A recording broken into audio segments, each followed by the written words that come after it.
Тұрсын Алагөзовтың бұрынғы әйелі Ләйсира Марат жолдасының опасыздығынан кейін араға 4 жыл салып жан сырын ақтарды. Белгілі кәсіпкер күйеуімен соңғы рет кездесіп, сөйлескен кезін есіне алды. Ол балаларымның әкесі алдына келіп, өзгемен көңіл қосу үшін кеткісі келетінін айтқанда, оны шапалақпен тартып жібергенін мойындады.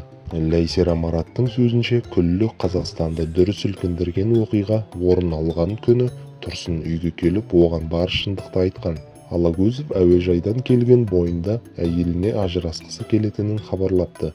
Оның үстіне ол шетелдегі демалысы кезінде жалғыз болмағанын жасырмаған. Ол сапарға кеткен.